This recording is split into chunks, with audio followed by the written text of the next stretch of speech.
అది ఎక్కువ జబర్దస్త్ మీదే. మరి జబర్దస్త్ ఈరోజు జబర్దస్త్ చేస్తున్నాం అంటే ఎన్ని రెస్ట్రిక్షన్స్ మధ్య చేస్తున్నాం తెలుసా? లాయర్ గెటప్ వేయకూడదు, కోర్టు సీన్ చేయకూడదు, యముడు గెటప్ వేయకూడదు, స్వామి అనకూడదు, బాబాలు పెట్టకూడదు. ఇన్ని రెస్ట్రిక్షన్స్ మధ్య మేము కామెడీ చేస్తున్నాం. అబ్బా అది అందుకే ఇంకా రాను అది చాలా రెస్ట్రిక్షన్స్. ఈటీవీ వాళ్ళు ఏంటంటే వాళ్ళు ఒక పద్ధతులు ఉంటాయి, ఆ పద్ధతిలోనే చేయాలంట. డబుల్ మీనింగ్స్ ఎక్కువ. మరి ఎందుకు మనం చూస్తే డబుల్ మీనింగ్, చూడకపోతే ఏమిటి మీ ఆవిడ బాగుందండి అన్నాం అనుకో, థ్యాంక్స్ అండి అంటాడు. రెండో మీనింగ్లో చూస్తే వీడు మా ఆవిడ బాగుంది అన్నాడు ఏంటి, ఏ యాంగిల్లో అన్నాడు వీడు. ఆలోచిస్తే డబుల్ మీనింగ్, ఆలోచించకపోతే సింగిల్ మీనింగ్. ఎంజాయ్ చేసేవాడు ఎంజాయ్ చేస్తాడు, ఎంజాయ్ చేయలేని వాళ్ళు నెగిటివ్ కామెంట్స్ పెడతారు. చంద్రబాబు టచ్లో ఉన్నారు, అందరూ టచ్లో ఉంటారన్న, అందరికీ టచ్లో ఉంటారు. కానీ నేను ఎక్కువ వాళ్ళతో ఇది నా పని నా లైఫ్, ఏదైనా అకేషన్లో అయితే కలుస్తాను. లేడు కదా ఇంకా మీతోనే. ఏం కాదు, చంద్ర కానీ శ్రీను గారు కానీ వీళ్ళందరూ కలిసే ఉంటారు మాతో. ఏదైనా అకేషన్ సందర్భం వచ్చినప్పుడు అందరూ కలుస్తారు. ఇంకోటి మీ వాచ్ కోసం ట్రోలింగ్ చేశారు కదా బ్రో, మీ మీద బలిసి ఉన్నాడు బాగున్నాడు కదా అని చెప్పి, అది ఏంటి అది? అది ఒకరోజు మా నాన్న అడిగితే చెప్పాను ఇంటర్వ్యూలో, వాచ్ ఎంత 25,000 30,000 ఉంటుంది. కింద కామెంట్లు పెడతారు కదా, ఇప్పుడు ఉన్నాయని బలిసి కొట్టుకుంటున్నాం, తర్వాత లేకపోతే ఏంటి పరిస్థితి. ఒకటి బ్రో, నువ్వు లేనప్పుడు ఎంజాయ్ చేయలేక ఉన్నప్పుడు ఎంజాయ్ చేయకపోతే నీకు వేరే వాడికి పరిస్థితి ఏంది? నేను సికింద్రాబాద్ కొత్తలో హైదరాబాద్ వచ్చిన కొత్తలో 10 సార్లు తిరిగాను, నా వాచ్లని చూసాను. ఇప్పుడు కొనుక్కుందా, ఏది రోడ్డు మీద వాచ్ కొనుక్కోవడానికి అంత ఆలోచించేవాడిని. సంపాదించిన తర్వాత కూడా నువ్వు అనుభవించకపోతే ఎందుకు చెప్పు? అలా అని నేను మాంసం తిన్నామని చెప్పి దుమ్ములు మెల్లేసుకుని తిరగమంటలే. నాకు నచ్చింది ఫలానా వాచ్ కొనుక్కుంటా. ఇప్పుడు నీ దగ్గర షూ చూసాను అనుకో, మా శివ షూ బాగుంది, నాకు అనిపించింది కొనుక్కుంటా అని అనిపిస్తా. అర్థమైందా? వేరే వాడు సంపాదించలేడు, ఏమనుకుంటాడు పాపం, అనుభవించలేడు. నేనైతే లైఫ్ ఫుల్ ఎంజాయ్ చేస్తా. ఇది కొనుక్కోవాలనుకుంటే కొనుక్కుంటా, ఇది తినాలనుకుంటే తినేస్తా, ఎంజాయ్ చేస్తా. ఈ వాచ్ ఎంత? ఇది 45,000. 45,000? అరే, నాకు వాచ్లు అంటే చాలా ఇష్టం. దాదాపు ఇంట్లో ఒక 200-300 వాచ్లు ఉంటాయి. వాటి మీద ఎక్కువ పెడతావు బ్రో ఇన్వెస్ట్మెంట్? వాచ్లు అంటే చాలా ఇష్టం. నా స్కిట్స్లో చూడు, ఒక్కో స్కిట్లో ఒక వాచ్ ఉంటుంది. ఎన్ని వాచ్లు ఉంటాయి చిన్న కలెక్షన్? ఒక 300-400 ఉంటాయి, అన్ని హై. 300-400 వాచ్లు 5-6 కేసులు ఉంటాయి. ఇష్టం వాచ్లు అంటే. వాచ్లు ఏం ఫీల్ ఉంటుంది? నార్మల్ నాకు అర్థం కాదు, వాచ్లు ఏం ఫీల్ ఉంటుంది? ఒకడికి ఐశ్వర్య అంటే ఇష్టం, ఒకడికి షకీల్ అంటే ఇష్టం. నీకు ఐశ్వర్య ఇష్టం అని చెప్పేసి షకీలలో ఏం ఫీల్ ఉంటుంది అంటే నేనేం చెప్పను, ఇది నా ఇష్టం, నాకు నచ్చింది, ఎవడి ఫీల్ ఆడిది. అదే అంటే అంత ఇన్వెస్ట్మెంట్ అంటే వాచ్ల మీద 400-300 ఇన్వెస్ట్మెంట్ అంటే మామూలు విషయం. ఇన్వెస్ట్మెంట్ మనం వ్యాపారం చేస్తే దాని ఇన్వెస్ట్మెంట్ సారీ, దాని మీద అంత ఇన్వెస్ట్ చేసావు. ఫోన్లు ఇవే ఇట్లా అలా అని చెప్పి ఓన్లీ షూటింగ్ టైప్లోనే ఇలా ఏదైనా పిలిస్తే వేసుకోవడం. నార్మల్ వస్తే 3 టీ-షర్ట్లు ఉంటాయి, అవి వేసుకొని తిరుగుతా. ఎప్పుడు వాచ్లు పెట్టుకొని ఏమి పెట్టుకోను. మా వైఫ్ అంటది, ఎందుకు అన్ని వండుకున్నావు, ఒకటి పెట్టుకోవచ్చు ఏమంట. నేను స్క్రీన్ మీద సెలబ్రిటీ, ఎక్కడ సెలబ్రిటీలు కాదు. దీనికి డౌన్ టు ఎర్త్ పర్సన్, చాలా డౌన్ టు ఎర్త్ పర్సన్ అని అంటుంటారు కదా.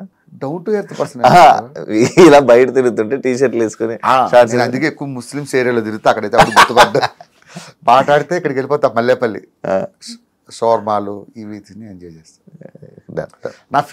నాది ఏంటంటే ఉండి ఎంజాయ్ చేయకపోతే, నేను చాలా మందిని చూసాను అబ్బా మా సెలబ్రిటీల్లో, కనీసం వాటర్ బాటిల్కి 20 రూపాయలు తీయడం చూసా, లక్షలు సంపాదించి వాటర్ బాటిల్కి. నిజంగా వాళ్ళతో పోల్చుకుంటే నేను కంపేర్ చాలా బెటరే. ఫుడ్ విషయంలో, బట్టల విషయంలో, వీటి విషయంలో అసలు కాంప్రమైజ్ అవ్వను. నచ్చింది కొనుక్కుంటే నచ్చింది తింటే. అలా అని దుబారా కాదు, 100కి 50 రూపాయలు అనుభవిస్తే 50 రూపాయలు సేవ్ చేసుకుంటా. అలా అని 100కు రూపాయి ఖర్చు పెట్టి 99 రూపాయలు సేవ్ చేసావు అనుకో, ఏదో రోజు నీకు పోతావు, లేకపోతే ఏ హాస్పిటల్ అడ్మిట్ అవుతావు, ఈ డబ్బంతా డాక్టర్లు దొబ్బుతారు. అప్పుడు మనం ఫీల్ అవుతాం, చచ్చిపోయేటప్పుడు 5 నిమిషాల ముందు డాక్టర్ 5 నిమిషాల్లో పోతాడంటే, ఆ రోజు బావర్చిలో బిర్యానీ తిందాం అనుకున్నాను, డబ్బులు మిగిల్చుకుందాం తినలేని బాధపడాలి చచ్చేటప్పుడు. అదొద్దు. లైఫ్ దేవుడిచ్చిన షార్ట్ లైఫ్, నచ్చింది ఎంజాయ్ చేయడమే. అది ఎవరు చెప్పినా విన్నా, నాకు నచ్చినట్టు ఎంజాయ్ చేసేస్తా. స్కిట్లో బాగా లావు సన్నమయ్యావా బ్రో? బయట సన్నగానే ఉంటాను అబ్బా, టీవీలో ఎందుకు అట్లా లావు కనబడతానో అర్థం కాదు. అది బయటకు వెళ్తుంటే అడుగుతారు, ఏమయ్యా భాస్కర్ ఏమైనా జబ్బు చేసిందా నీకు అంటారు. ఏమైందమ్మా అంటే, టీవీలో అంత ఉంటావు, ఇక్కడ ఏంటి తింటున్నావు అంటారు. అది టీవీ వల్ల, కెమెరాస్ వల్ల. కెమెరాలు బాగానే ఉన్నారు, బాగానే ఉంటాను, బయట ఫిట్గానే ఉంటాను. 2 పాలసీ, లైఫ్ పాలసీ. రోజు ఈవినింగ్ 6 తర్వాత ప్రపంచంలో ఎవరు పిలిచిన అంటిల్ ఈవెంట్ లేదా జిమ్, బయట జిమ్కి వెళ్ళిపోతా. జిమ్ అంటే కండల గిండలు ఏం చేయను,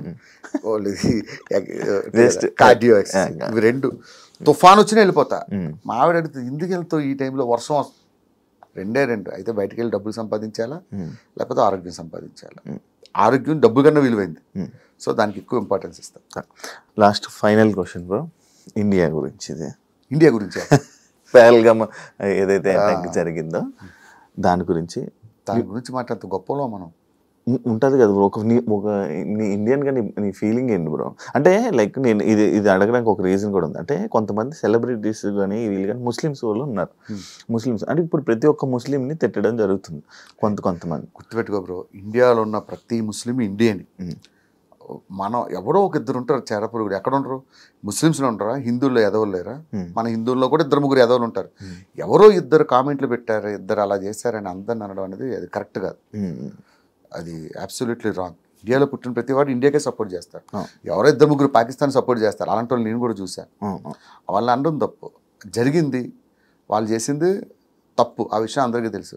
దానికి ఎట్లా జవాబు చెప్పాలో మోడీ గారు చూసుకుంటారు. టైం దేనికైనా. మోడీ ఏమన్నారు చూసారుగా, ఎవరిని వదలదు, వెతికి కొడతా ఉన్నారు. ఇప్పుడు వాడి దాడి చేసినట్టునే మోడీ దాడి చేశాడా? చేయలేదు. అలా చేస్తే వాడికి మనకి గొప్పతనంగా ఉంటుంది. టైం చూసి కొట్టాలి. థ్యాంక్ యూ బ్రో, ఇంటర్వ్యూ ఇచ్చినందుకు. అండ్ ఫైనల్గా మళ్ళీ ఇంకొక సిచ్యువేషన్లో మోడీ అన్నానని మళ్ళీ దీని గురించి వీడియోలు పెడతారు.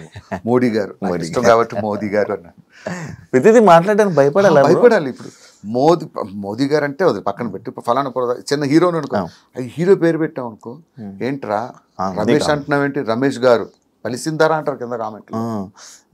మనం ఏదో ఫ్లోలో అంటాం. ఇప్పుడు మనం చిన్నప్పుడు హీరోల గురించి ఏం మాట్లాడతాం, పేర్లు పెట్టి మాట్లాడుకుంటాం. ఆ ఫ్లోలో చెప్తాం, దాన్ని కూడా పాయింట్అవుట్ చేసి ఎదుగుతారు. కానీ వాళ్ళు కూడా అదే మాట్లాడతారు. మనం మాట్లాడుకో. నాకు ఎప్పటికీ అర్థం కాదబ్బా అసలు. ఒక 100% నాకు మిరాకిల్ పాయింట్ ఏంటంటే, ఈయన కొడుకులు తిరుగుతారు, తాగుతారు, ఎంజాయ్ చేస్తారు, అమ్మాయిలతో తిరుగుతారు, పిచ్చిగా ఎంజాయ్ చేస్తారు. మనం చేస్తే పొద్దులో చూస్తారు. అవును, ఎందుకు అదే నాకు అర్థం కాదు. మేము మీలాంటి మనుషులు ఇంట్లో అన్నం పప్పు తింటున్నాం, మా దాంట్లో కూడా తప్పులు చేసే వాళ్ళు ఉంటారు. దయచేసి వాళ్ళు మనుషులుగా చూడండి, సెలబ్రిటీలా చూడొద్దని చెప్తాం. ఇంకొకటి ఏమో కామెంట్ చేస్తారంటే, మీరు సమాజానికి ఒక మార్గదర్శకులు అండి, మీరు ఎలాంటి పనులు ఎలా చేస్తారంటాడు. నువ్వు మాట ఇచ్చావు అట్లా ఉంటానని. ఏందోనబ్బా నాకు అర్థం కాదు అసలు. నిజంగా హారిబుల్.